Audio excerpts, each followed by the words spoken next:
आयुष्यात घेतलेला कुठलाच निर्णय चुकीचा नसतो ताई. फक्त भविष्यात पुढे जाऊन मागे घेतलेला निर्णय बरोबरच होता हे सिद्ध करण्याची धमक तुमच्यात असली पाहिजे. माणसामुळे अंगणातली तुळस, गोठ्यातली गाय, घरातली माय आणि देवळातले देव सुरक्षित राहिले. थेट विधान आहे ते म्हणजे छत्रपती शिवाजी महाराज. की भिंतीला पाठ लागल्यानंतर दोन पर्याय उरतात. एक म्हणजे हातपाय गाळून आहे त्या परिस्थितीला शरण जाणं आणि दुसरा पर्याय उरतो आहे त्या ताकदीनिशी एकवटून समोरच्या संकटाला चितपट करणं. महाराजांचे मावळे असाल तर दुसरा पर्याय निवडा, संकट चितपट झाल्याशिवाय राहणार. जर देवाचा अवतार थेट स्वर्गातून उतरला आणि सिंहासनावर बसला असं घडलं नाही तर मग प्रेरणा काय? तर मर्त्य माणसाच्या जन्माला येऊन सुद्धा कर्तृत्वाच्या जोरावर देवत्वाला पोहोचता येतं. याचं एकमेव अद्वितीय उदाहरण म्हणजे छत्रपती शिवाजी महाराज. तुम्हाला आजतागायत अमोल कोल्हे कधी हेलिकॉप्टरने शिवनेरीवर येताना दिसणार नाही. तो जातो तेव्हा पद असो नाही तर नसो तो चालत गडावर चढतो. तो चालत गडावर चढताना पहिल्या पायरीवर नतमस्तक. जय शिवराय. छत्रपती शिवाजी महाराजांच्या जयंती निमित्तानं आयोजित केलेल्या या कार्यक्रमात खरं तर बोलण्याची, व्याख्यान देण्याची यापेक्षा जास्त महत्वाचं मला असं वाटतं की देशाच्या भवितव्याशी संवाद साधण्याची मला संधी दिली. त्याबद्दल मी विद्यापीठाचं मनापासून आभार मानतो. उपस्थित असणारे विद्यापीठाचे कुलगुरू आदरणीय गोसावी सर, कुलगुरू त्यानंतर घोरपडे सर, आपण सर्व मान्यवर, सर्व सिनेटचे सदस्य असतील, पत्रकार बांधव असतील आणि फार मोठ्या संख्येने आलेले इथे विद्यार्थी असतील.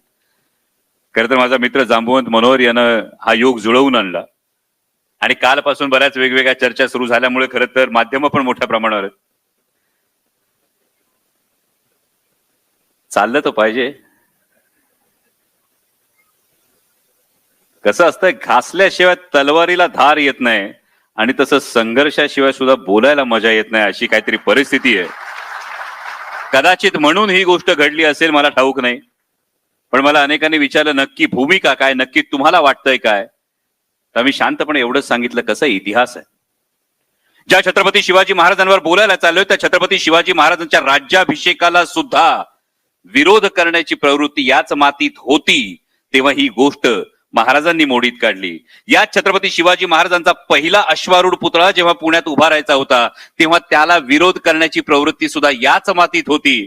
आणि 1689 मध्ये छत्रपती संभाजी महाराजांच्या असीम बलिदानानंतर जेव्हा रायगड हा मुघलांच्या ताब्यात गेला, तो मुघलांनंतर सिद्धीकडे गेला, सिद्धीनंतर पेशव्यांकडे गेला, पेशव्यानंतर इंग्रजांकडे गेला आणि 1689 पासून ते 1869 पर्यंत तब्बल 180 वर्ष छत्रपती शिवाजी महाराजांची समाधी या महाराष्ट्रापासून लुप्त ठेवण्याचं काम करणारी प्रवृत्ती सुद्धा याच मातीत होती का, हा विचार करावा लागतो. म्हणून काल जी शिवजयंती झाली, मला कोणीतरी विचारलं नक्की शिवजयंती कोणती. मी काय म्हणतो की 1869 साली महात्मा ज्योतिराव फुल्यांनी 3 दिवस रायगडावर मुक्काम केला, घाणेरीची करवंदीची झुडपं बाजूला काढली आणि 1869 साली पहिल्यांदा समाधी पाहिली आणि त्या समाधीवर जी फुलं वाहिली ना, 180 वर्षांनंतर कदाचित त्या इतिहासाचं पुनरुज्जीवन झालं होतं. आणि जर हा संघर्षाचा वारसा असेल तर कोणीतरी चिठोऱ्यावर लिहून दिलं कार्यक्रम आयोजित करू नका. अरे 50-50 हजार प्रेक्षकांमधून घोडा फेकण्याची छाती छत्रपती शिवाजी महाराजांचा विचार देतो. तिथे एखाद्या कागदाच्या चिठोऱ्याने काय फरक पडणार आहे? आणि जेव्हा विरोध होतो, लोकशाहीमध्ये विरोध हा व्हायला हवा, पण संवाद व्हायला हवा, त्याचा प्रतिवाद व्हायला हवा. जर भ्याड बुरख्या आडून फक्त कागदाचे चिठोरे सरकवायचे असतील तर त्या कागदाच्या चिठोऱ्यांची कसपट करून कचरापेटीत फेकून द्यायची ताकद सुद्धा आपल्या वैचारिक भूमिकेत असली पाहिजे, या मताचा मी आहे. एवढंच फक्त सुरुवातीला सांगायचं होतं. परंतु मी मनापासून आभार मानतो विद्यापीठाचे, कारण एक वैचारिक भूमिका मांडत असताना छत्रपती शिवाजी महाराज, छत्रपती संभाजी महाराजांची भूमिका मांडत असताना, म्हणजे मगाशी पराग सरांनी 3 वेळा छत्रपती संभाजी महाराजांचा धर्मवीर असा उल्लेख केला. माझा याला आक्षेप नाही, ती त्यांच्यासाठी ओळख आहे, त्याचा मी सन्मान केला पाहिजे. मालिका करत असताना मला असं वाटलं, जो काही थोडाफार अभ्यास होता त्यावेळी मला असं वाटलं, ज्याचा अनेकांना याच्याशी सहमत असतात, अनेक जण त्याच्याशी असहमत असतात. मला असं वाटलं की स्वराज्य रक्षक ही बिरुदावली छत्रपती संभाजी महाराजांसाठी जास्त व्यापक ठरते. कारण काबूल ते बंगाल सल्तनत असलेला औरंग्या त्याच्या लाखांच्या फौजेनिशी स्वराज्यावर चालून येतो. एकावेळी 5 आघाड्यांवर पंजेफाड करत असताना स्वराज्याचा एकही किल्ला 8 वर्षात छत्रपती संभाजी महाराज त्याच्या हाती लागू देत नाहीत. तर केवळ बलिदानाच्या प्रसंगापेक्षा हा 8 वर्षांचा संघर्ष सुद्धा जो आहे ती त्यांची ओळख आणखी व्यापक ठरते. ही माझी भावना आहे. शिवचरित्राकडे शंभू चरित्राकडे बघताना माझी स्वच्छ भूमिका हीच आहे. तुम्ही कोणत्या पैलूतून त्या चरित्राकडे बघता, तुम्ही कोणत्या पैलीतून त्या अष्टपैलू व्यक्तिमत्वाकडे बघता ते तुमचं आहे. तुम्हाला फक्त ते स्वीकारता आलं पाहिजे, तुम्हाला फक्त ते अंगीकारता आलं पाहिजे. आणि छत्रपती शिवाजी महाराज ही फक्त डोक्यावर घेऊन नाचायची नाही, ती डोक्यात भिनवून घेण्याची गोष्ट आहे. ती फक्त मिरवायची नाही, ती आयुष्यभर रोज गिरवायची गोष्ट आहे. एवढं जर समजलं तर तुम्ही कोणताही पैलू उचला, तुम्ही कोणत्याही अंगाने बघा, तुम्ही कोणतंही विशेषण द्या. परवा एका न्यूज चॅनलवर बोलताना मला विचारलं तुमची भूमिका काय. मी काही ठिकाणी सांगितलं, काही ठिकाणी आरती होते, मला पटत नाही. वैयक्तिक भूमिका म्हणून तुम्ही करू नका असं माझा हट्ट आहे का? माझा तो हट्ट नाही. एखाद्या ठिकाणी मंदिर बांधलं जातं, मला पटतं किंवा मला पटत नाही, हा माझा वैयक्तिक गाभा आहे. पण त्याचं कारण मला ठाऊक असलं पाहिजे. कारण माझं म्हणणं हेच आहे की जगाच्या इतिहासाला पडलेलं अद्भुत कोडं आणि हिंदुस्थानच्या इतिहासाला पडलेलं सुरेख स्वप्न म्हणजे छत्रपती शिवाजी महाराज. आणि छत्रपती शिवाजी महाराज हे देव नव्हते, पण आमच्यासाठी देवाहून मरते माणसाच्या जन्माला येऊन सुद्धा ही फार महत्वाची ओळख आहे तुमच्या माझ्यासाठी. हा देवाचा अवतार जाणवत नाही, हा देवाचा अवतार वाटत नाही, हा देवाचा अवतार भासत नाही की देवाचा अवतार हा स्वर्गातून उतरला आणि थेट सिंहासनावर बसला. असं घडलं का? जर देवाचा अवतार थेट स्वर्गातून उतरला आणि सिंहासनावर बसला असं घडलं नाही तर मग प्रेरणा काय? तर मर्त्य माणसाच्या जन्माला येऊन सुद्धा कर्तृत्वाच्या जोरावर देवत्वाला पोहोचता येतं. याचं एकमेव द्वितीय उदाहरण म्हणजे छत्रपती शिवाजी. आणि ही तुमच्या माझ्यासाठी फार महत्वाची ओळख आहे. जेव्हा आमचे प्रयत्न थांबतात, जेव्हा सगळ्यावरचा भरोसा उठतो, तेव्हा कर्तृत्वावर विश्वास ठेवणारी, शून्यातून स्वराज्य निर्माण करणारी एक प्रेरणा, एक किरण शलाका या मातीत उदयाला आली. आणि त्या प्रेरणेचं नाव छत्रपती शिवाजी महाराज आहेत. आणि म्हणून माझं कायम असं म्हणणं आहे, माझ्यासाठी मी जो अर्थ लावलाय तो हा आहे की माझा कायम प्रयत्नवादावर विश्वास ठेवायचा असेल, माझा कायम माझ्या कर्तृत्वावर भरोसा ठेवायचा असेल तर होय, मी अभिमानानं सांगतो मी छत्रपती शिवाजी महाराजांचा मावळा आहे. ही माझी भावना आहे. पण मी नेहमी असं म्हणतो की व्याख्यानांच्या वेळी मला कंटाळा येतो. व्याख्यानाच्या वेळी मला कंटाळा अशासाठी येतो कारण एकतर्फी फक्त धोधो, शेतकऱ्याचा पोरगा नाही त्यामुळे माहिती आहे, धोधो पावसाने शेत कधी भिजत नसतं हे माहिती आहे. तर पाऊस जर रिमझिम असला तर किती मुरले, किती जिरले, किती भिजले याचा अंदाज येतोय. आणि म्हणून मी कायम एक प्रेफरन्स असा ठेवतो की तुमचे प्रश्न माझी उत्तर. कारण मला काय सांगायचंय हे मी तुमच्यावर लादण्यापेक्षा तुम्हाला काय जाणून घ्यायचंय याचा जर मी विचार केला तर मला वाटतं गोसावी सरांनी हा इतका स्तुत्य जो उपक्रम केलाय त्या उपक्रमाला एक वेगळा अर्थ प्राप्त होतो. कारण इथे कोणताही राजकीय अभिनिवेश नाही. सुरुवातीला जसं सांगितलं, राजकीय जोडे बाहेर ठेवण्याचे जे काही आहे ते थेट विचारांचा आदान प्रदान आहे. माझे विचार तुम्हाला पटतील, काही जणांना नाही पटणार. जबरदस्ती नाहीये, माझे विचार तुम्ही पटवून घेतलेच पाहिजे. म्हणजे गंमत कशी असते कायम, आम्ही आजकाल प्रवास विसरत चाललोय, आम्हाला फक्त ध्येय सापडतं. म्हणजे एक मंदिर आहे, त्या मंदिराकडे जाताना एक जण घोड्यावर जातो, दुसरा जण पायी जातो, तिसरा जण सायकलवर जातो. मंदिर तेच आहे, देव मंदिरातला तोच आहे. आता मला सांगा, पायी जाणाऱ्याची भक्ती जास्त मोठी, सायकलवर जाणाऱ्याची जास्त मोठी का घोड्यावर जाणाऱ्याची जास्त मोठी? जशी देवाकडे भगवंताकडे जाणाऱ्या भक्तीचा मार्ग वेगवेगळा असला तर भक्तीची तुलना होऊ शकत नाही. त्याच पद्धतीनं विचार, जी प्रेरणा आहे ती प्रेरणा फार मोठी आहे. त्या प्रेरणेकडे जाण्याचा प्रत्येकाचा मार्ग वेगवेगळा आहे. त्यामुळे ते एकमेकावर लादण्यापेक्षा मन मोकळा संवाद करूया. त्यामुळे मी काय बोलायचंय आणि किती बोलायचंय तुम्ही ठरवायचंय. त्या थेट विचारात जे जमतंय, ज्याचा अभ्यास आहे तेवढ्याची उत्तरं देईन. का उगा अभ्यास न केलेल्या पेपरची उत्तरं लिहित बसायची मला सवय नाही. एमबीबीएसला तसं चालत नव्हतं. चला सुरू करूया.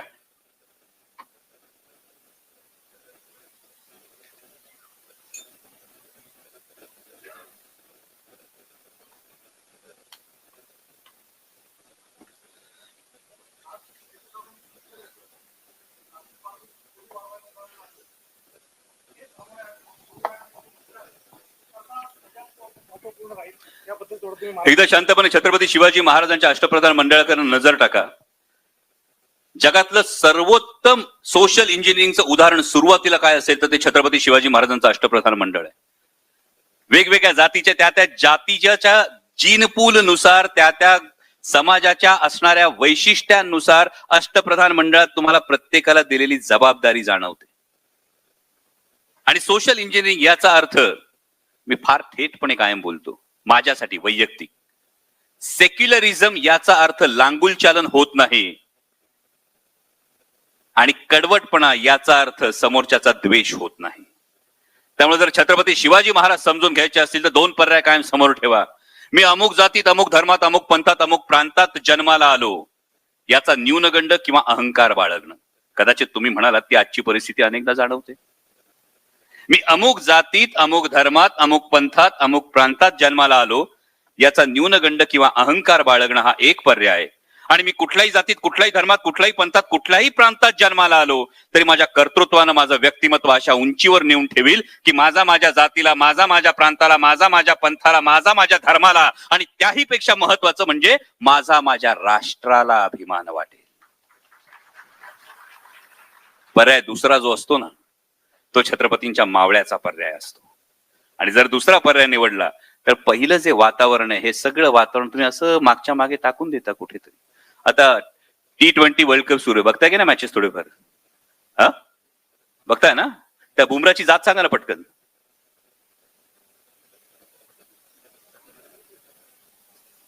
नाही माहित? हो पण आम्ही तर जाती अभिनिवेशाने पछाडलोय आणि तुम्हाला माहित नाही. माहित नाही की माहित करून घ्यावीशी वाटत नाही. माहित करून घ्यावीशी वाटत नाही याचं महत्वाचं कारण तो जे काही करतोय तो देशासाठी जर काही एखादी गोष्ट करतोय तो देशाच्या संघाकडून खेळतोय, त्याचा देशाला अभिमान वाटतोय. विचार करा, जेव्हा तुमच्या व्यक्तिमत्वाची ओळख ही उंच उंच उंच होत जाते ना तेव्हा या खुजा ज्या गोष्टी असतात ना याची आवश्यकताच भासत नाही. त्यामुळे आयुष्य हा प्रवाह असतो, तो प्रवाही राहिला पाहिजे. जात आणि धर्म हे त्या प्रवाहाच्या दोन किनाऱ्यांसारखे असतात. जोपर्यंत किनारे मर्यादेत राहतात तोपर्यंत प्रवाह मर्यादेत राहतो, पण जेव्हा किनारा आडवा येतो ना तेव्हा बांध घातला जातो आणि मग प्रवाहाचा प्रवाह तुटतो. हा आयुष्याचा प्रवाह जर तुटू नाही दिला तर बाकी सगळ्या गोष्टी सोप्या होतात. या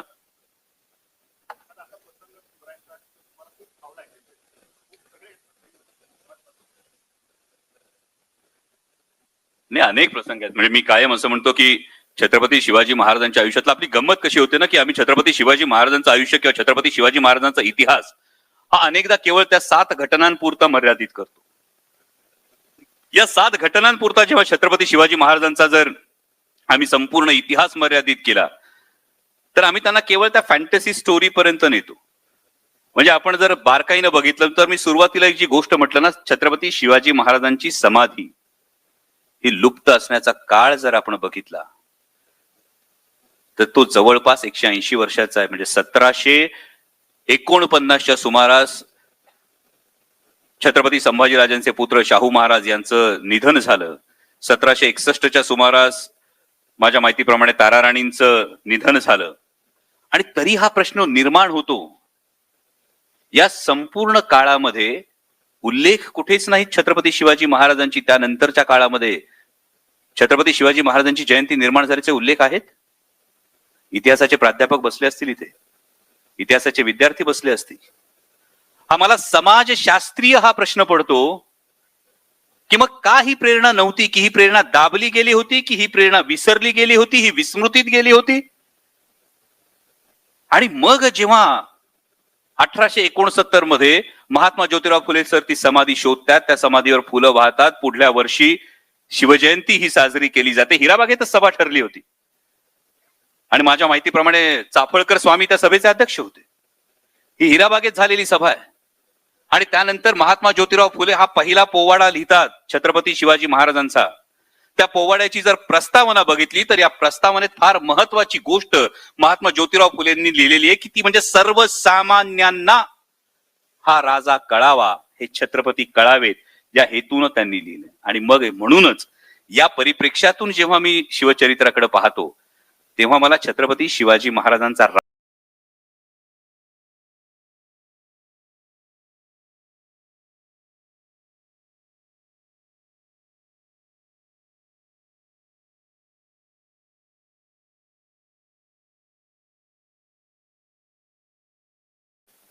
की राजा म्हणजे मुसलमान अशी जी समजूत होती, ही समजूत दूर व्हावी की एतद्देशीय माणूस सुद्धा राजा होऊ शकतो. विचार करा काय परिस्थिती असेल हो.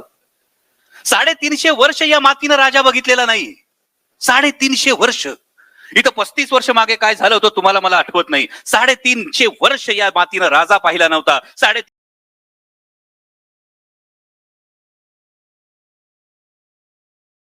युवराज शंभूराजांना घेऊन छत्रपती शिवाजी महाराज गेले होते. अनेकदा माझ्या मनात हा प्रश्न पडतो की महाराज नेमके शंभूराजांना का घेऊन गेले असतील. उद्याच्या राजाला राजा काय असतो, राजधानी काय असते, राज्यकारभार काय चालतो याचं बाळकडू देण्यासाठी तर घेऊन गेले नसतील.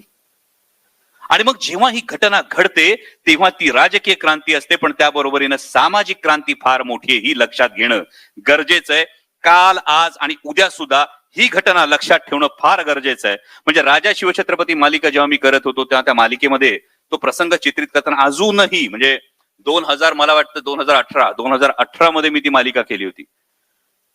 18 नाही 2008 मध्ये ती मी मालिका केली होती. आजही तो प्रसंग तसाच्या तसा माझ्या डोळ्यांसमोर आहे. आणि तो म्हणजे छत्रपती शिवाजी महाराज राजदंड हातात घेऊन त्या सिंहासनासमोर वळतात. मला वाटतं त्यावेळेचं मालिकेचं जे काही टायटल पेज होतं तेव्हाची ती गोष्ट होती. आता ही घटना सामाजिक क्रांती का हे लक्षात घेणं गरजेचं आहे. कारण तोपर्यंतचा प्रत्येक हिंदू राजा ही राज्याभिषेकाची शपथ घेत असताना हा धर्मदंड, हा राजदंड त्यांच्या धर्मगुरूच्या हातात दिला जात होता. आणि राजा शपथ अशी घेत होते की माझा राजदंड मी माझ्या धर्मगुरूच्या हातात देतो आहे, आणि जर माझ्याकडून काही अनुचित प्रकार घडला तर माझा धर्मगुरू माझ्या मस्तकावर या राजदंडाचा प्रहार करून मला पदच्युत करेल. ही शपथ होती राजाची. याचा अर्थ काय होता? सत्ता कुठली वर होती? धर्मसत्ता ही राजसत्तेच्या वर होती. राजाला पदच्युत करण्याचा अधिकार हा धर्मसत्तेच्या हातात होता. आणि छत्रपती शिवाजी महाराज सामाजिक क्रांती त्यासाठी मला वाटते की राजदंड स्वतःच्या हातात ठेवलेला आहे आणि ही प्रेरणा दिलेली आहे की धर्मसत्ता ही राजसत्तेच्या डोक्यावर नाही, तर धर्मसत्ता आणि राजसत्ता एकमेकीच्या खांद्याला खांदा लावून रयतेच्या कल्याणासाठी राबत राहतील. ही सामाजिक क्रांती. आणि मला वाटतं माझ्यासाठी हा सर्वात मोठा प्रसंग शिवचरित्रातला माझ्या काळजावर कोरलेला आहे.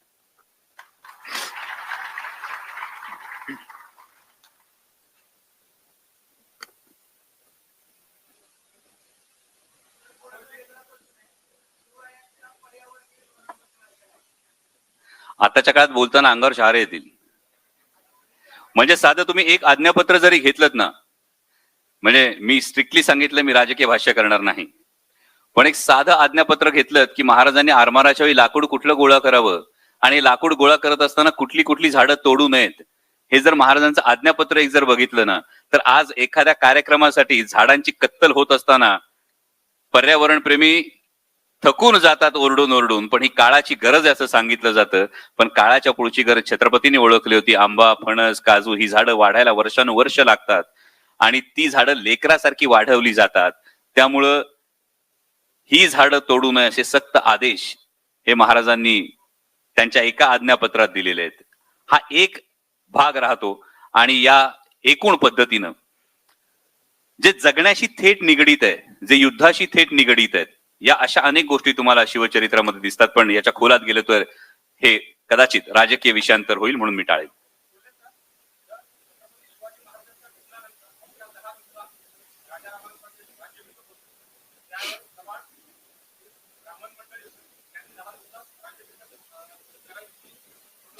थोडी दुरुस्ती करेन. केवळ ब्राह्मण नाही, फक्त कारभारी मंडळी म्हणाला तर जास्त सोयीचं आहे.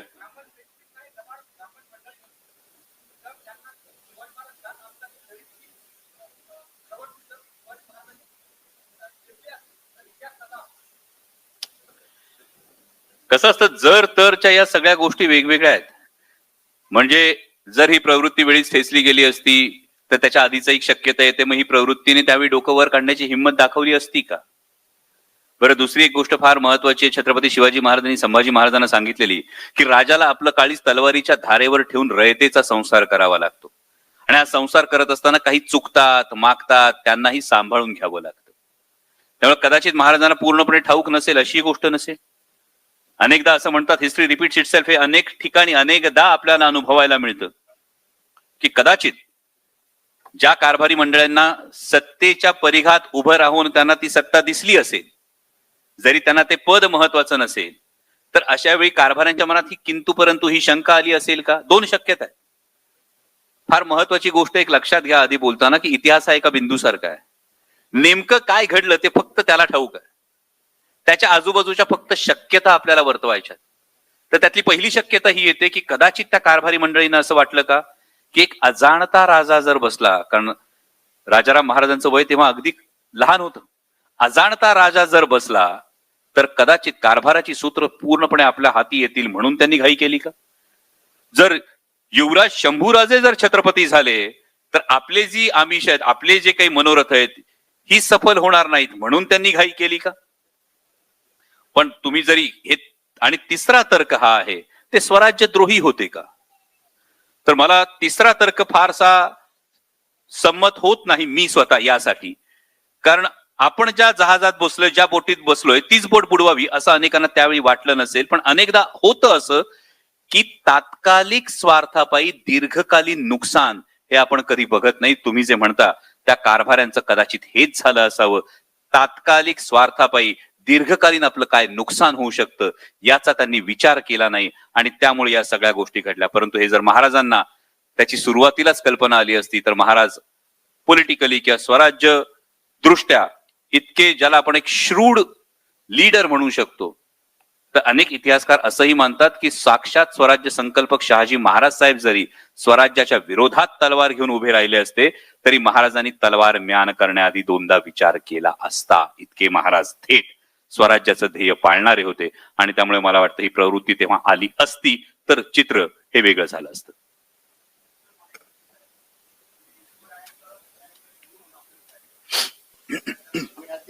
शिवरायांचं एक मॅनेजमेंट गुरु म्हणून विचार केला त्या संदर्भात त्यांचे मॅनेजमेंट. दुसरा भाग असा आहे की सर्व धर्म समभाव या अर्थानं त्यांचं ते स्किल. आणि तिसरा भाग असा की कुळवाडी भूषण, जसं महात्मा फुले त्यांना म्हटलेलं आहे, तर कुळवाडी भूषण थोडंसं फोकस केलं तर बरं राहील. मी धनंजय लोखंडे, नारायणगाव, जुन्नर.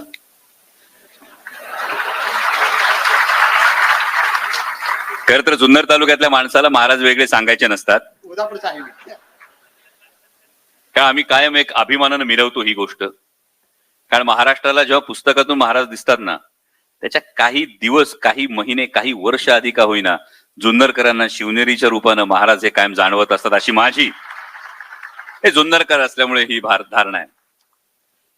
एक फार महत्वाची गोष्ट, छत्रपती शिवाजी महाराजांचं मॅनेजमेंट, मी अनेक ठिकाणी हे सांगितले, तुम्ही ऐकलं सुद्धा असेल, की महाराजांना जेव्हा आपण स्वॉट अनालिसिस अप्लाय करतो, हे स्वॉट अनालिसिस नेमकं काय आहे हे जर बारकाईनं बघितलं तर S stands for strength, W stands for weakness, O stands for opportunity, T stands for target and T stands for threat.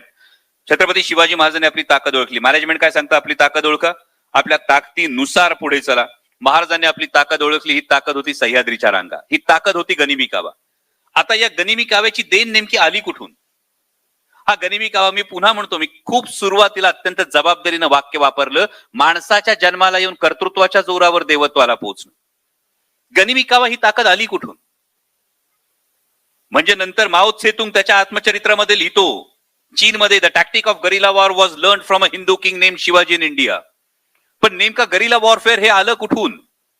तर ते स्वराज्य संकल्पक शहाजी महाराज साहेबांकडून शिवाजी महाराजांकडे आलं. मलिक अंबर हा जो एक सेनापती होता, या मलिक अंबर कडून शहाजी महाराज साहेबांकडे आलं.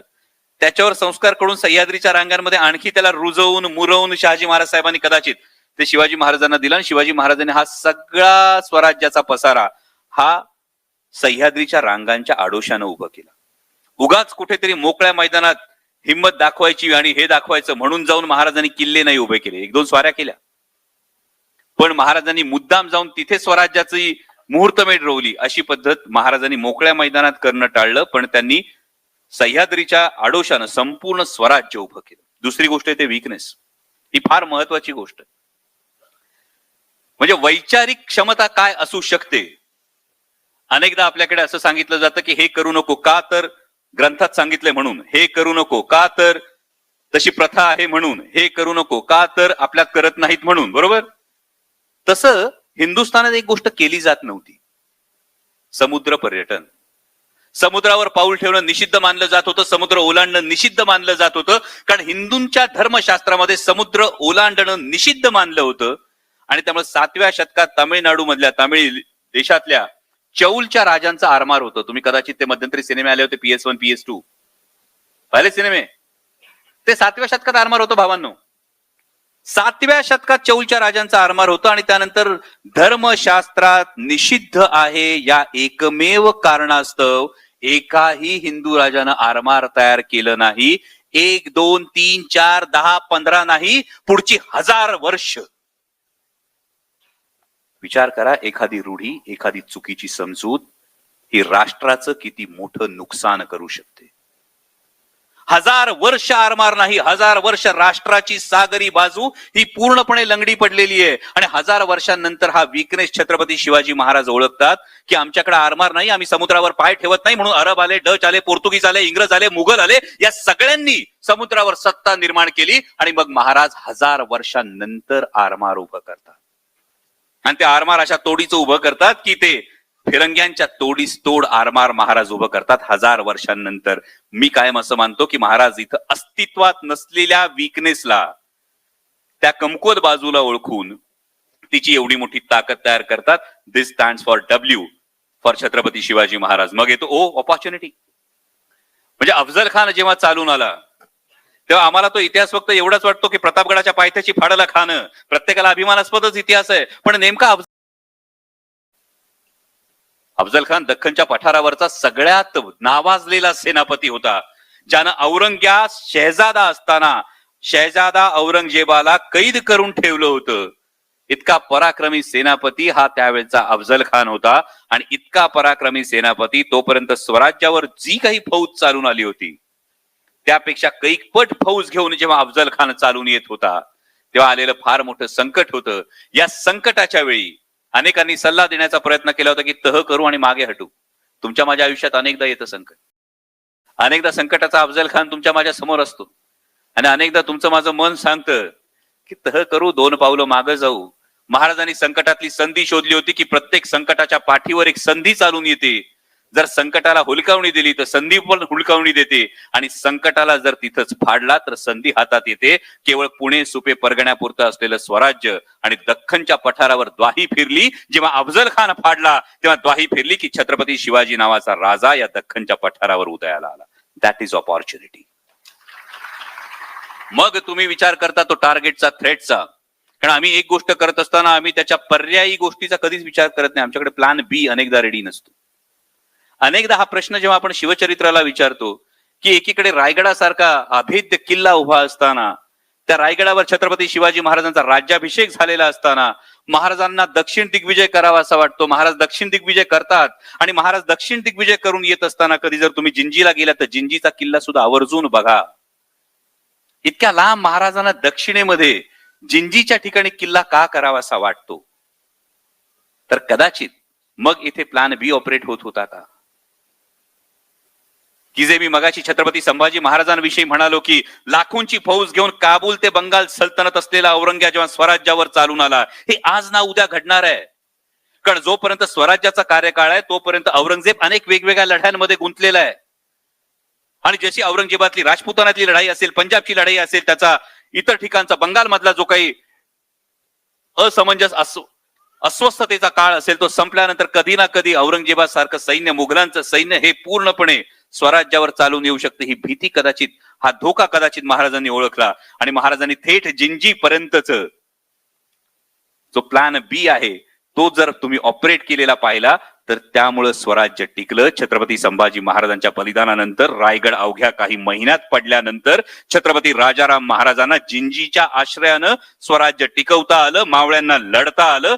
हा होतो जी थ्रेट आहे ती आधीपासून ओळखून त्यानुसार पुढे जाणं. आणि शेवटची गोष्ट राहते ती टार्गेट. पुन्हा तुमचं माझं टार्गेट जे काही असतं ते आमचं भौतिक असतं, ते आमचं जवळचं असतं. पण जेव्हा ध्येय उदात्त असतं तेव्हा नेमकं काय होतं? तर मी जे म्हणतो की 350 वर्षानंतर जगाच्या इतिहासातलं एकमेवाद्वितीय उदाहरण आहे की ज्या राजाचं नाव घेतलं की आजही आमचा ऊर अभिमानानं भरून येतो. ते नाव म्हणजे छत्रपती शिवाजी महाराज. कारण या स्वराज्यापेक्षा आकारानं मोठी असलेली अनेक राज्य उदयाला आली, अस्ताला गेली. वैभवानं मोठी असलेली अनेक राज्य उदयाला आली, अस्ताला गेली, पण स्वराज्याचं नाव घेतलं तर आजही ऊर अभिमानानं भरून येतो. याचं फार महत्वाचं कारण आहे. तरुण मित्रांनो, लक्षात ठेवा, आयुष्यातलं कुठलंही काम करताना लक्षात ठेवा, या स्वराज्याला असलेलं नैतिक अधिष्ठान. ध्येय प्रत्येकाचं वेगवेगळं असू शकतं, ध्येय प्रत्येकाचं मोठंही असू शकतं, ध्येय प्रत्येकाचं व्यक्तिगत असू शकतं, पण त्या ध्येयाला जेव्हा तुम्ही नैतिक अधिष्ठान देता, जेव्हा त्याला नीतिमत्तेची जोड देता, तेव्हा जी काही चटणी भाकर खाता ती इमानाची खाता, ती सुखाची खाता, आणि हे नैतिक अधिष्ठान तुमच्या ध्येयाला हे चिरंतन बनवतं. मला वाटतं छत्रपती शिवाजी महाराजांना जेव्हा मॅनेजमेंट प्रिन्सिपल अप्लाय करतो तेव्हा या गोष्टी समोर येतात. जय शिवराय. काल म्हणजे आपण बोललात, राजकारणाबद्दल बोलणार नाही त्या संदर्भात, परंतु काल आम्ही दादांसोबत शिवनेरी गडावर होतो. सकाळी पहाटे 5 वाजता आम्ही गड चढला. आज जे 1-1.5 वर्ष आपण पाहतोय की छत्रपती शिवाजी महाराजांबद्दल बोलून काही राजकारण घडतंय, त्याच्यावर विविध वाद होत आहेत. पण काल एक अजून एक गोष्ट न पटणारी दुःखदायक दिसली की ज्या छत्रपती शिवाजी महाराजांचा जन्म झाला ते स्थळ आहे, त्या स्थळापासून अवघ्या 100-150 मीटरावर हेलिपॅड करण्यात आलं. मग आज जो संघर्ष योद्धा मनोज जरांगे पाटील असतील, असे असंख्य लोक ज्यांच्या किडनी सुजली आहे, मी भरपूर जण पाहिले की जे चालत वर गडावर चालत जात होते, परंतु हे मंत्री लोक आज जर त्यांच्या स्वतः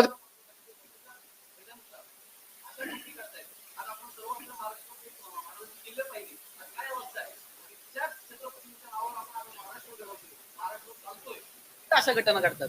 आमच्यासारख्या शिवप्रेमींना आणि अशा सामाजिक विद्यार्थ्यांना किंवा कार्यकर्त्यांना खूप याचं चुकीचं, आणि त्या संदर्भात आपली भूमिका. पुन्हा याला कोणताही राजकीय हे घेऊ नका, याला केवळ एक शुद्ध शिवभक्ताची भावना म्हणून लक्षात घ्या. तुम्ही जी भावना व्यक्त केली, ही भावना केवळ आज नाही, ही भावना यापूर्वी सुद्धा काही शिवभक्तांनी व्यक्त केली आहे. आणि त्याच वेळी ज्या पदावरचे लोक तिथे येतात, त्या पदावरच्या लोकांची व्यस्तता जर पाहिली, हे बघा, केवळ राजकीय टीका करायची तर मी वेगळी टीका करेन, परंतु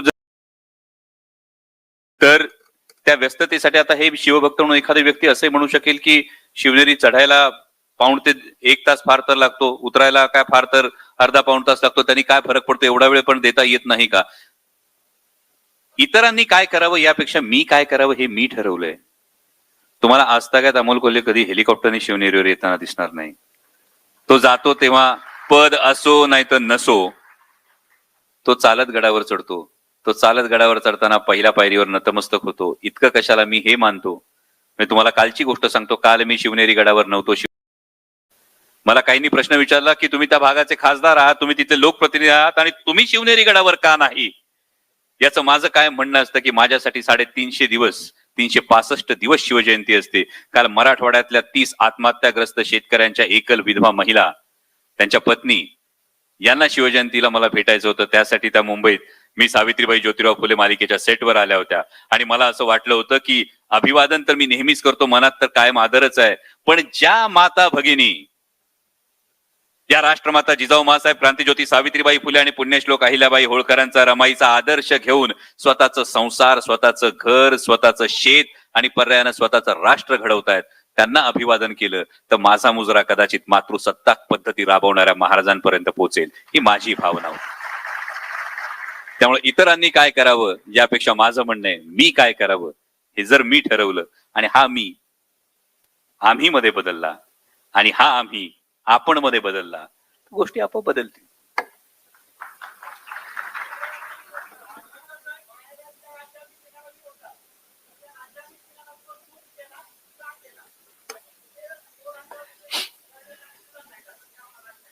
यामध्ये अनेक तत्कालीन परिस्थिती, मी जसं सुरुवातीलाही म्हणालो की यामध्ये महाराजांच्या राज्याभिषेकाला विरोध झाला, ही वस्तुस्थिती आहे. हा विरोध होत असताना यामध्ये काही गोष्टी होत्या आणि एक जर तात्कालीन परिस्थिती जर तुम्ही बघितली तर 350 वर्ष एखादी गोष्टच नाहीये.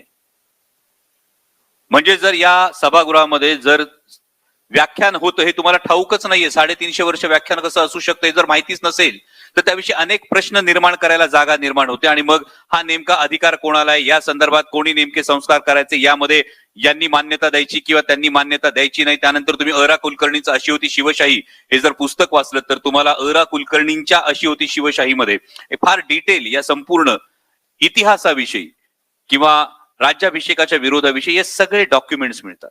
मी जे सांगण्याचा प्रयत्न केला तो फार महत्वाचा होता की एखादा विरोध झाला आणि त्या विरोधातून कृती काय झाली.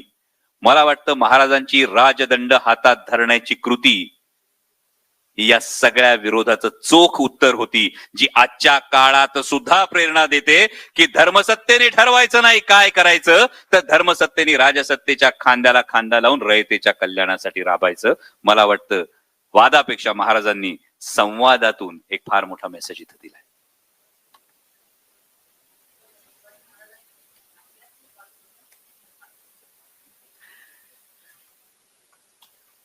ही आध्यात्मिक बाजू नेमकी काय होती हे सांगता येत नाही. कारण मगाशी जसं मी अफजल खानाच्या वधाचा प्रसंगाचं जे उदाहरण दिलं, या उदाहरणामध्ये एक प्रचंड वेगळ्या पद्धतीनं रणनीती ही महाराजांनी आखलेली आपल्याला दिसते. म्हणजे जर तुम्ही मी अष्टपैलू जसं म्हणतो एका पैलूनं जर तुम्ही बघितलात तर काही जणांच्या मते, काही अभ्यासकांच्या मते अफजल खानाला फाडणं ही लांडग्याची शिकार आहे. लांडग्याची शिकार म्हणजे काय, तर रानात जेव्हा लांडगा शिकार करतो तेव्हा एका बलशाली लांडग्याला त्याच्या छातीपर्यंत पुरलं जातं आणि मग इतर लांडगे सावज ताणत ताणत ताणत त्या सावजाला त्या लांडग्याच्या टप्प्यात आणतात आणि जेव्हा ते सावज टप्प्यात येतं तेव्हा हा अर्धा पुरलेला लांडगा हा झेप घेतो आणि सावज पकडतो. ही लांडग्याची शिकार करण्याची पद्धत आहे. या पद्धतीवरून प्रेरणा घेतली असं काही अभ्यासकांचं म्हणणं.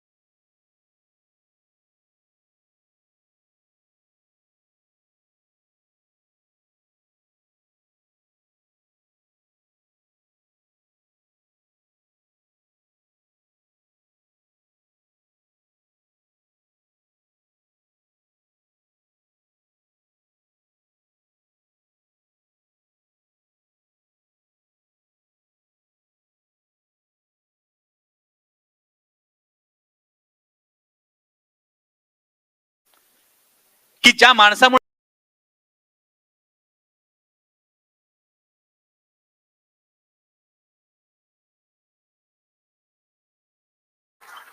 आणि जर देवळातले देव ज्यांनी सुरक्षित ठेवले ते छत्रपती शिवाजी महाराज जर असतील, धर्म महाराज अशा दृष्टांताच्या साक्षात्काराच्या गोष्टीवर विश्वास ठेवतील की त्याचा ते रणनीती म्हणून वापर करतील, हा मला प्रश्न तेव्हा पडला. आणि म्हणून राजा शिवछत्रपती मालिकेचं चित्रीकरण सुरू होतं ते आणि तेव्हा मी असं म्हणालो की हे थेट दाखवण्यापेक्षा यामध्ये महाराज भवानी मातेच्या मूर्तीशी संवाद साधतात आणि त्यातून महाराजांना कल्पना सुचते आणि आपण तो प्रसंग तसा दाखवला. 8-9 वर्ष उलटली. 8-9 वर्ष उलटल्यानंतर स्वराज्य रक्षक संभाजी मालिकेच्या वेळी छत्रपती संभाजी महाराजांच्या तोंडून ही पहिल्यांदा गोष्ट बदवली. जे आज तुम्ही मान डोलवताय ना, तेव्हा हा डायलॉग लिहायचा की नाही 10 वेळा विचार करावा लागत होता. की असं काही घडलं नव्हतं, मावळ्यांचं मनोधैर्य खच्ची झालं होतं. आणि जर कौटिल्यामध्ये जेव्हा कूटनीतीमध्ये असं म्हटलं जातं, कौटिल्याने म्हणून ठेवलं की राजानं कायम असं दाखवावं की त्याच्यामध्ये दैवी अंश आहे, देव त्याला प्रसन्न आहे, आणि या तत्वानुसार महाराजांनी दृष्टांताचा प्रसंग केला असेल. 2018 मध्ये परत हा संवाद लिहिला. त्यानंतर 2021 मध्ये स्वराज्य जननी जिजामाता मालिकेच्या वेळी नेमकं काय घडलं असेल हे दाखवता आलं आणि आज मी तुमच्या समोर थेट हे मांडतोय की कदाचित मी काय असं म्हणतो की महाराजांचं आध्यात्मिक जे अधिष्ठान असेल, हे आध्यात्मिक अधिष्ठान हे फार वेगळ्या पातळीवर आपण विचार करू शकतो. कारण माणूस स्वतःला विसरून विश्वाचा विचार करतो, ही गोष्ट वेगळी होते. तो दैववादी आहे का, ही गोष्ट वेगळी होते. तेव्हा महाराज दैववादी होते का याचं उत्तर अनेकदा मी जेव्हा अभ्यास करतो तेव्हा मला ते सकारात्मक मिळत नाही. पण महाराजांचं आध्यात्मिक अनुष्ठान मोठं होतं का याचं उत्तर मला कायम सकारात्मक मिळतं. कारण स्वच्या पलीकडे जाऊन जेव्हा विश्वाचा विचार होतो तो महाराजांमध्ये प्रत्येक वेळी दिसतो. आणि मग महाराज जेव्हा स्वराज्य निर्माण करतात, ते राज्य केवळ एका कुटुंबाचं नसतं, एका माणसाचं नसतं, एका धर्माचं नसतं, एका जातीचं नसतं, ते रयतेचं राज्य असतं. यासाठी फार मोठं अनुष्ठान आणि फार मोठं नैतिक अधिष्ठान हे गरजेचं आहे.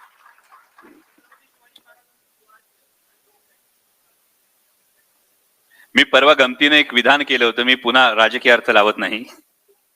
हे प्रत्येक वाक्याला डिस्क्लेमर द्यावं लागतो सर. नाही, गंमत ही होते ना की छत्रपती शिवाजी महाराजांना वगळून महाराष्ट्राचा देशाचा इतिहास लिहिता येत नाही.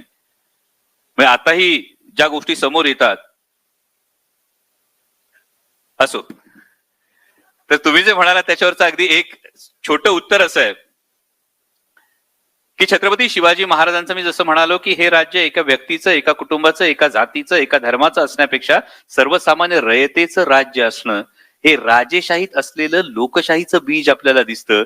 आणि आज लोकशाही म्हणवत असताना अनेकांना प्रश्न पडतो की आम्ही हुकुमशाहीच्या दिशेने जातो की काय. हा या दोन गोष्टींमध्ये नक्की फरक आहे. हा काहींना प्रश्न पडतो, मला पडतो की नाही हे मी अजून सांगितलं नाही. शेवटचा एक प्रश्न घेऊया, थांबूया. थांब 1 मिनिट, आधी तिकडून येऊ दे, मी इकडून घेऊ.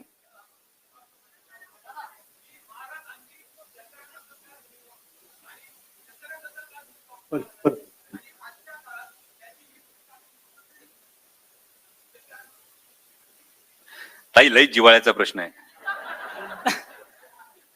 कारण पावलाला माती लागल्याशिवाय मातीशी इमान राहत नाही आणि त्यांनी मातीतल्या जो प्रश्न विचारलाय.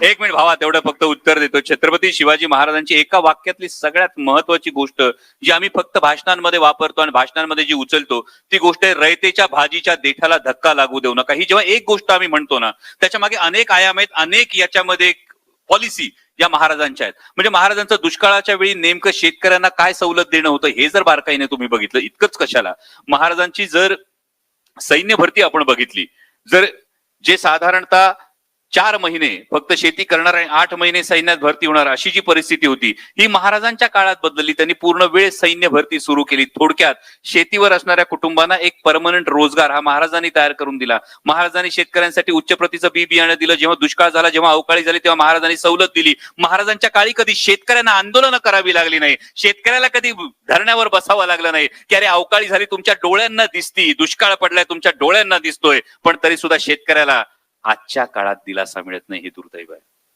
आता जेव्हा परराष्ट्र धोरण येतो तुम्ही एक साधा विचार करा, महाराजांच्या काळामध्ये जिझिया कर लावला औरंग्याने, हिंदूंच्या यात्रेवर कर लावला जिझिया कर, महाराजांचा तह झाला होता, महाराजांनी क्षणात तह मोडून टाकला की जर आमच्यावर तुम्ही अकारण कर लादत असाल तर आम्हाला तुमचा तह नको असं महाराजांनी म्हटलं. आता अमेरिकेने आपल्या बरोबर ट्रेड डीलची बोलणी सुरू आहेत. 15 मार्चला खरं तर डॉक्युमेंट खरं समोर येणार आहे, त्याशिवाय त्यावर बोलणं फार तथ्य नाही. पण जे मुद्दे येतात हे मुद्दे शेतकऱ्यांना भरडणार आहेत याची भीती वाटते. म्हणजे सोयाबीन उत्पादक शेतकऱ्यांनी नेमकं काय करायचं? अमेरिकेतला सोयाबीन उत्पादक शेतकरी जीएम व्हरायटीचं वाण वापरतो. तो जर एकराला 20 क्विंटल काढत असेल तर आमचा शेतकरी एकराला 5 क्विंटल काढू शकतोय. त्याची सोयाबीन येणार, त्याचं सोया ऑइल येणार. मग आमच्या सोयाबीन उत्पादक शेतकऱ्याचं, महाराष्ट्रातला जो 65% सोयाबीन उत्पादक शेतकरी, त्यांनी काय करायचं? लांब धाग्याचा कापूस जेव्हा येतो तो विचार करा, मागच्या वेळी बोलणी सुरू झाली, 15 लाख गाठी आल्या. MSP पेक्षा कापसाचा भाव 1,500 रुपयांनी कमी होता, हमी भावापेक्षा 1,500 रुपयांनी. इथं तुम्ही बसलेले आहात सगळे नोकरी करणारे जर लोक असाल, उद्या जर युनिव्हर्सिटीने तुम्हाला सांगितलं तुम्हाला जो काही पगार मिळणार आहे या पगारातली 25% रक्कम आम्ही कापून घेणार, चालतंय का?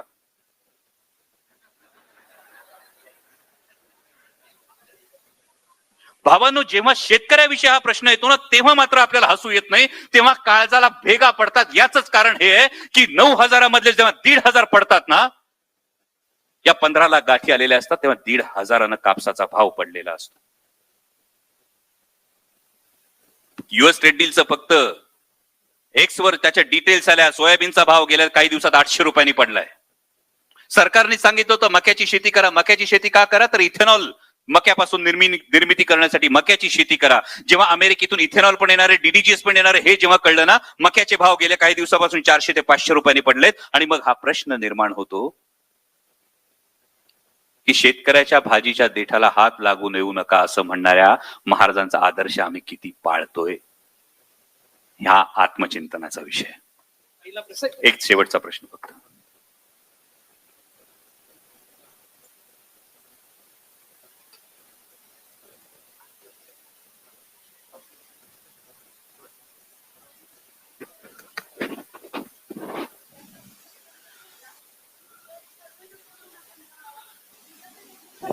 तर मग आपण स्वराज्य याला हिंदवी स्वराज्य म्हणावं की जनतेच राज्य, याबद्दल ताई काय होतं, आपण इतिहासाकडे निरीक्षर विवेक बुद्धीनं पाहत नाही. म्हणजे माझ्यासाठी हा शॉकर होता जेव्हा मी शिवप्रताप गरुडजप सिनेमाच्या चित्रीकरणासाठी गेलो होतो आणि तेव्हा मी ASIच्या, तुम्हाला जोडून प्रश्न विचारायचा आहे? अच्छा, नंतर विचारायचा आहे. तर मी ASIच्या ऑफिसमध्ये बसलो होतो तेव्हा मला माहित नसलेली एक गोष्ट त्या ASIच्या माणसानं सांगितली होती आणि आम्ही तर लाल किल्ल्यामध्ये, आग्र्याच्या लाल किल्ल्यामध्ये चित्रीकरण करणार होतो आणि त्या ASIच्या अधिकाऱ्यांना बोलता बोलता मला असं सांगितलं की उज्जैनच्या महाकाल मंदिराला जीर्णोद्धार कुठल्या तरी मोगल शासकानं, कदाचित औरंगजेबानं त्या काळात हे काहीतरी केलं होतं, असं मला अस्पष्ट काहीतरी अजूनही आठवतं. गंमत अशी होते ना की आम्ही इतिहासाकडे निरक्षर विवेक बुद्धीने पाहत नाही आहोत. हे केवळ धर्मयुद्ध होतं की धर्म हा टूल होतं. अनेकदा सत्ता संघर्षासाठी धर्म हे टूल असतं का हा प्रश्न येतो. जर मुघल शासक आणि छत्रपती शिवाजी महाराज यांच्यातला संघर्ष केवळ धर्मयुद्ध होता असं जर आपण म्हटलं तर मग औरंग्याने आदिलशाही आणि कुतुबशाही बुडवण्याचं नेमकं कारण काय असेल, या प्रश्नाचं उत्तर मिळत नाही. आणि दुसरीकडे ही वस्तुस्थिती सुद्धा नाकारता येत नाही की छत्रपती शिवाजी महाराज, मी पार्लमेंटच्या फ्लोअरवर उभं राहून बोललोय की yes I am a Hindu and I am proud to be a Hindu, हे मी हाऊस मध्ये बोललोय. हे बोलत असताना माझ्या मनात हीच भावना होती की छत्रपती शिवाजी महाराज हिंदू होते का? होय, होते. मी अभिमानानं सांगतो, गोठ्यातली गाय, घरातली माय, अंगणातली तुळस आणि देवळातले देव महाराजांनी सुरक्षित राखले का? होय, राखले.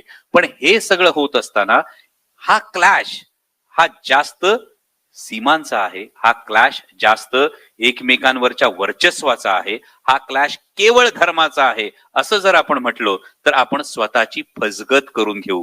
हे इतिहासाकडे तटस्थपणे पाहिलं तर गोष्ट समोर येते.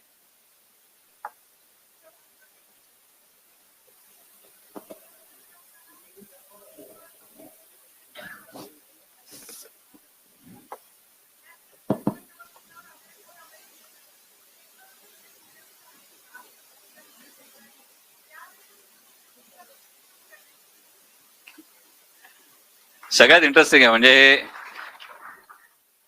तुमच्या प्रश्नाला मी रिलेट करू शकतो. हे अनेकदा होतं की आपल्याला जे हवं तेच मिळत नाही आणि नेमकं असं असतं की आपल्यावर खूप अपेक्षा लावलेल्या असतात, घरच्यांनी प्रेशर दिलेलं असतं आणि या सगळ्या स्टेक्स असताना सगळ्यात महत्वाची गोष्ट, माझ्या वडिलांनी दिलेला एक सल्ला मी तुम्हाला सांगतो फक्त, तो असा आहे की आयुष्यात घेतलेला कुठलाच निर्णय चुकीचा नसतो ताई. फक्त भविष्यात पुढे जाऊन मागे घेतलेला निर्णय बरोबरच होता हे सिद्ध करण्याची धमक तुमच्यात असली पाहिजे. आणि त्यामुळे चाकोऱ्यांमधून मला पळता आलं नाही म्हणून कधीच निराश होऊ नका. माळरान तुडवायची ताकद ठेवली ना तर तुम्ही हमरस्ता तयार करण्याची शक्यता तयार ठेवता, ही गोष्ट लक्षात ठेवा. आणि जेव्हा तुम्ही शिवशंभूंचा विचार करता तेव्हा सगळ्यात महत्वाचा प्रसंग आहे पुरंदरचा तह आहे. विचार करा, पुरंदरच्या तहात महाराजांनी काय गमावलं होतं, काय शिल्लक काय राहिलं होतं. म्हणजे 3/4 मुलूक हा मुघलांना देऊन टाकला होता, 23 किल्ले मुघलांना देऊन टाकले होते आणि जेमतेम 1/4 मुलूक महाराजांकडे राहतो. शिवाय अवघ्या 8-9 वर्षाच्या मुलाला मनसबदार म्हणून मुघलांच्या दरबारात उभं राहावं लागतं. ही सगळी परिस्थिती एकीकडं आणि छत्रपती शिवाजी महाराज आग्र्याहून सुटल्यानंतर सगळेच्या सगळे किल्ले परत घेतात. इतकंच नाही तर एकमेव राजा असा आहे ज्यांनी त्याच्या हयातीत 3दा राज्य दुप्पट केलंय. अफजल खानाला फडशा पाडला, त्यानंतर राज्य दुप्पट केलं, आग्र्याहून परत आले, त्यानंतर राज्य दुप्पट केलं आणि राज्याभिषेक करवून घेतला. त्यानंतर जेव्हा दक्षिण दिग्विजय केला तेव्हा होतं त्याच्याही दुप्पट पुन्हा एकदा राज्य केलं. जर छत्रपतींचा आपण आदर्श घेतला तर मला काय असं वाटतं की भिंतीला पाठ लागल्यानंतर 2 पर्याय उरतात. जे महाराजांनी आग्र्याच्या भेटीमध्ये कदाचित अवलंबलं असेल की भिंतीला पाठ लागल्यानंतर 2 पर्याय उरतात. एक म्हणजे हातपाय गाळून आहे त्या परिस्थितीला शरण जाणं आणि दुसरा पर्याय उरतो आहे त्या ताकदीनिशी एकवटून समोरच्या संकटाला चितपट करणं. महाराजांचे मावळे असाल तर दुसरा पर्याय निवडा, संकट चित. Last question. दादा एक प्रश्न. अरे खूप वेळ चालेल ते. एक लास्ट दादा, माझा लास्टच आहे दादा. थांब, एक तिचा होऊ दे. एक दादा, एक होऊ देत, हे 2 शेवट. हे बरी गंमत आहे. मला कोणतरी आधी सांगत होतं एक तर डॉक्टर कोल्हेंची व्याख्यानाची तारीख मिळत नाही. सर, आजची तरुण मंडळी म्हणजे सामाजिक घटकांपासून जरा अंग राखून असते आणि आपले महाराज वयाच्या अवघ्या 16व्या वर्षी त्यांनी स्वराज्याची शपथ घेतली, तर तुम्ही आजच्या तरुण पिढीला काय संदेश द्याल त्यांच्या चरित्रातून? एक फार महत्वाची गोष्ट ती आहे की आजची तरुण पिढी अंग चोरते का, तर तुम्हाला मला लहानपणापासून सांगितलं तर आपल्या पुरतं बघ ना. उगा इकडे तिकडे बघायची खरंच काही गरज नाहीये. पण एवढं सांगेन की जेव्हा तुम्ही आता धावता, तुम्ही ध्येयाच्या मागे धावणं तुमच्या प्रत्येकाचं कर्तव्य आहे, ते धावत राहिलं पाहिजे. कारण आयुष्यात तुम्ही कुठं पोचता, ते पोचल्यानंतर तुमचं कोणी ऐकतं की नाही हे ठरतं. तेव्हा मगाशी घोरपडे सरांनी जेव्हा परिचय दिला, एवढा जर कदाचित परिचय नसता तर तुम्ही टाइमपास म्हणून ऐकून सोडून दिलं असतं, मला हा प्रश्न पण विचारला नसता. आणि त्यामुळे एका ध्येयापर्यंत तुम्हाला हे पोचणं हे खूप गरजेचं असतं. पण त्या ध्येयापर्यंत पोचत जात असताना याच्या पलीकडे एक गोष्ट असते. पहिला एक टप्पा असतो मी माय मायसेल्फ. आता मी फ्री फोकट मध्ये लाईफ कोचिंग देतो हं. पहिला टप्पा असतो मी माय मायसेल्फ. माझ्यासाठी काय आहे, माझं ध्येय काय आहे, माझी इमिजिएट फॅमिली काय आहे. दुसरा टप्पा असतो तो म्हणजे युअर सेल्फ. तुमच्यासाठी काय आहे, जो तुमच्या इमिजिएट सर्कलच्या थोडासा इनर सर्कल असतो त्याच्यासाठी काय आहे. आणि तिसरा टप्पा जेव्हा असतो तर तो दे देम देअर सेल्फ हा जो असतो, तो जर आधीपासून ओळखून घेतला ना, की आयुष्यात मी काही जरी केलं तरी एक टप्पा असा येणार आहे की माझी ओंजळ भरणार आहे आणि पोटासाठी फक्त मुठभर लागतं. जर मुठभरापेक्षा जास्त कमवायचा प्रयत्न करत राहिलो तर ओंजळीत पडलेलं सांडून मातीमोल होतं. ओंजळीत पडलेलं सांडून मातीमोल होण्याच्या आधी ओंजळ स्वतःची जरूर भरण्याची शाश्वती करून घ्या. पण सांडणार दुसऱ्याच्या ओंजळीत टाकण्याची जर प्रवृत्ती आधीपासून ठेवली तर एक भावना जी मनात येते. म्हणून मी फार मगाशी जाणीवपूर्वक एक विधान केलं आणि ते म्हणजे नैतिक अधिष्ठान. हे नैतिक अधिष्ठान जेव्हा तुम्हाला कळतं, तरुणाईला एवढंच सांगेन, नैतिक अधिष्ठान कसं शोधायचं आणि कुठं शोधायचं. जेव्हा आरशासमोर उभे राहिल्यानंतर मी जे काही केलंय, मी जे काही करतोय, मला स्वतःच्या नजरेला नजर देता येते आणि अंथरुणावर पाठ टाकले की सुखाची झोप लागते. लक्षात ठेवा तुमच्याकडे तुमचं नैतिक अधिष्ठान. एवढीच गोष्ट करा. लास्ट नाही 2 आता. हा थांब, त्याला विचारू दे. तो खूप वेळ थांबलाय. दादा सध्याच्या एक मिनिट ताई. दादा सध्याच्या राजकीय परिस्थिती. ताई 1 मिनिट. तो बिचारा नियमाने थांबलाय. तुम्ही असं मागून येऊन अशी घुसखोरी केली तर कसं काय सहन होईल. तो बिचारा थांबलाय, त्याला 3 वेळा थांबवलं होतं, त्या 3 भगिनींसाठी थांबला. आता त्याला विचारू मी येतो. दादा माझा प्रश्न सध्याच्या राजकीय परिस्थितीला अनुसरण आहे. जो माझा मला आधी सांगितलं राजकारण बोलायचं नाही. एकच मिनिट नाही. तेच छत्रपती शिवाजी महाराजांच्या कार्यकाळामध्ये बाजी प्रभू देशपांडेवर ठामपणे छत्रपती शिवाजी महाराज विश्वास ठेवून जातात की ते विशालगडावर जाऊन जोपर्यंत तोफेचा आवाज येत नाही तोपर्यंत बाजी प्रभू देशपांडे खंबीरपणे ते किल्ल्यासाठी लढाई देईल. असं ते त्यावेळेस घडतं. सध्याच्या मी स्वतः युवक राजकारणामध्ये, तर मला वाटतं आम्ही ज्या वेळेच्या सध्याच्या युनिव्हर्सिटी मधले किंवा येणाऱ्या पिढ्या विद्यार्थ्यांच्या, त्यांना जर राजकारणामध्ये जायचं असेल आणि राजकारणामध्ये गेल्यानंतर आपल्याला पाहिजे त्या पद्धतीचा नैतिकता असणारा नेता जर शोधायचा असेल तर सध्या परिस्थितीला असा कोणता नेता राहिला राज्याच्या राजकारणामध्ये, त्याचं नाव सांगावं.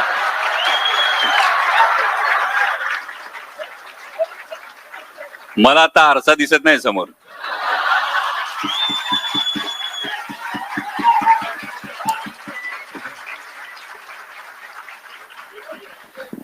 भावा एकच प्रश्न विचारतो तुला. आता T20चा वर्ल्ड कप चालू आहे. मगाशी एक प्रश्न विचारला. समजा आता मोहम्मद शमी टीम मध्ये नाहीये, एखादा प्लेअर इंज्युअर झाला आणि सेमीफायनलला पाकिस्तान बरोबर मॅच झाली आणि मोहम्मद शमीनी पहिल्या बॉलला विकेट काढली, रडशील की टाळ्या वाजवशील?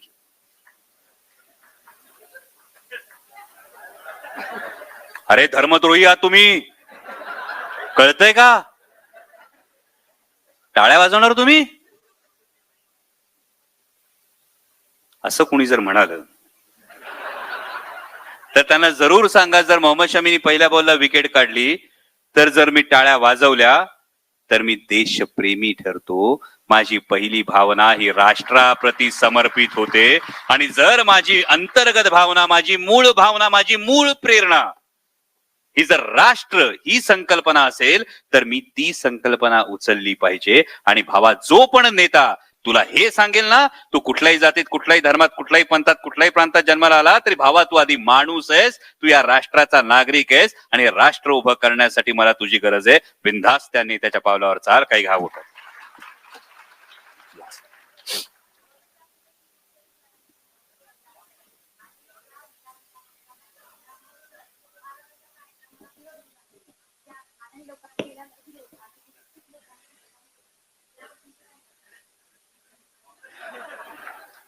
त्याने मी सुरुवातीला सांगितलं कसं आहे ना, घासल्याशिवाय धार नाही तलवारीच्या पातीला आणि संघर्षाशिवाय पर्याय नाही महाराष्ट्राच्या मातीला. त्यामुळे विरोध जर झाला तर महाराजांना सुद्धा त्यावेळी वतनदारांनी अनेक विरोध केला होता. या वतनदारांच्या वाकड्या मिडी उखडून टाकून स्वराज्याची मुहूर्तमेढ महाराजांनी रोवली. जर त्यांचे आपण मावळे म्हणत असू ना, तर त्यांचा विचार आपण याच मातीत रुजवणार, याच मातीत पुन्हा ती मुहूर्तमेढ रोवणार. कुणाला किती विरोध करायचा असला तरी त्यांना त्यांची तोंड लपवावी लागतील एवढा विश्वास आपल्यामध्ये असला पाहिजे.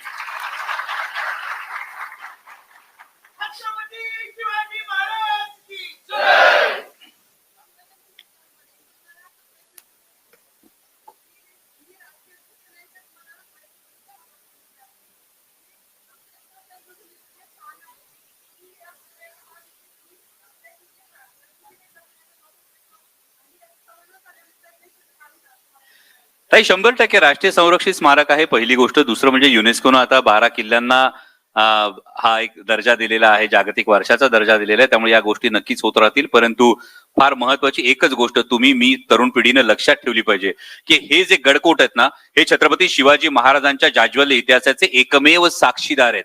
यातला एक एक बुरुज राखण्यासाठी, यातला एक एक दरवाजा राखण्यासाठी तुमच्या माझ्या कितीतरी पूर्वजांनी रक्ताचे पाठ वाहिलेले आहेत. आणि त्यामुळे ज्या दगडांवर छत्रपती शिवाजी महाराजांच्या मावळ्याच्या पराक्रमाच्या खुणा आहेत, तिथं जाऊन कुठेतरी खडूनी आणि दगडांनी वेगळ्या खुणा रंगवणं आधी बंद करा. हे गडकोट तुमच्या माझ्या स्वाभिमानाचे हे शिलेदार आहेत. एवढी गोष्ट जर लक्षात ठेवली तर मला वाटतं छत्रपती शिवाजी महाराजांना ही खरी आदरांजली असेल. पुन्हा एकदा तुम्ही मन मोकळं ऐकून घेतलं, मला तुमच्याशी संवाद साधण्याची संधी दिली सर, मी मनापासून तुमच्या सर्वांचा आभार मानतो. माझ्या विचारांमध्ये कदाचित तुमच्यापैकी कुणाच्या विचारांशी जर ते विचार जुळले नसतील तर कदाचित मला असं वाटतं की त्यासाठी मी दिलगिरी व्यक्त करायला सुद्धा मी मागे हटणार नाही, कारण तुमच्याशी कदाचित ते विचार जुळणार नसतील. छत्रपती शिवाजी महाराज एक असीम चैतन्य आहे. जाता जाता एवढंच सांगतो, उपासनेचा मार्ग कुठलाही असेल, देवाकडे जाण्याचा मार्ग कुठलाही असेल, एक असीम चैतन्य ज्याला जेवढ्या प्रामाणिकपणे साथ घालाल तेवढ्या उत्कटतेने छत्रपती शिवाजी महाराज नावाचं चैतन्य तुम्हाला प्रतिसाद दिल्याशिवाय राहणार नाही. एवढाच एक विश्वास देतो आणि थांबतो. धन्यवाद. जय शिवराय. सावित्रीबाई फुले विद्यापीठात शिवजयंती निमित्त आयोजित केलेले राष्ट्रवादीचे खासदार डॉक्टर अमोल कोल्हे यांचं व्याख्यान काही विद्यार्थी संघटनांच्या विरोधानंतरही शुक्रवारी कडक पोलीस बंदोबस्तात पार पडले. आता राजकीय पार्श्वभूमी असलेल्या वक्तव्याच्या निवडीवरून विद्यार्थी संघटना आमने सामने आल्याने विद्यापीठ परिसरात काही काळ तणावाचं वातावरण निर्माण झालं होतं. मात्र प्रशासनाने वेळेत खबरदारी घेतल्याने कोणताही अनुसूचित प्रकार न घडता हे व्याख्यान शांतपणे पार आणि विद्यापीठाच्या परंपरेनुसार दरवर्षी शिवजयंती निमित्त एका नामवंत वक्तव्याचे व्याख्यान आयोजित केलं जातं. यावर्षी ही जबाबदारी डॉक्टर अमोल कोल्हे यांच्यावर सोपवली होती. शुक्रवारी दुपारी 4 वाजता व्याख्यानाची वेळ निश्चित करण्यात आली होती. मात्र प्रशासनाने वेळेत खबरदारी घेतल्याने कोणताही अनुसूचित प्रकार न घडता हे व्याख्यान शांतपणे पार पडलंय. विद्यापीठाच्या परंपरेनुसार दरवर्षी शिवजयंती निमित्त एका नामवंत वक्तव्याचं व्याख्यान आयोजित केलं जातं. यावर्षी ही जबाबदारी डॉक्टर अमोल कोल्हे यांच्यावर सोपवली होती. शुक्रवारी दुपारी 4 वाजता व्याख्यानाची वेळ निश्चित करण्यात आली होती. मात्र एका राजकीय पक्षाशी संबंधित व्यक्तीची वक्ते म्हणून निवड करताना विश्वासात का घेतलं नाही असा जाब विचारत काही विद्यार्थी संघटनांनी कार्यक्रमाला कडाडून विरोध केला होता. त्यामुळे वादाला तोंड फुटलं आणि एका बाजूने विरोध होत असतानाच दुसरीकडे अन्य काही विद्यार्थी संघटनांनी डॉक्टर कोल्हे यांच्या समर्थनार्थ सरसावले आहेत. आता नियोजित व्याख्यान कोणत्याही परिस्थितीत आणि नियोजित वेळेतच झालं पाहिजे अशी ठाम मागणी या संघटनांनी लावून धरली होती. संघटनांमधील मतभेदामुळे विद्यापीठातील वातावरण चांगलंच तापलं होतं. आता या तणावपूर्ण परिस्थितीची गांभीर्याने दखल घेत इरावती कर्वे संकुलातील छत्रपती संभाजी महाराज सभागृहात परिसरात पोलिसांनी मोठा बंदोबस्त देखील तैनात केला होता. आता या विरोधाच्या आणि तणावाच्या छायेतच अमोल कोल्हे यांचं व्याख्यान पार पडलं आणि यावेळी व्यासपीठावर कुलगुरू प्राचार्य सुरेश गोसावी, प्राचार्य पराग काळकर, कुलसचिव डॉक्टर चारुशीला गायके आणि प्राचार्य डॉक्टर नितीन घोरपडे ही उपस्थित होते.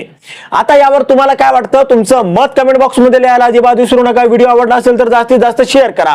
आणि आतापर्यंत मराठी जनता आपण आपल्या या चॅनलला सबस्क्राईब जर केलेलं नसेल तर चॅनलला सबस्क्राईब करा.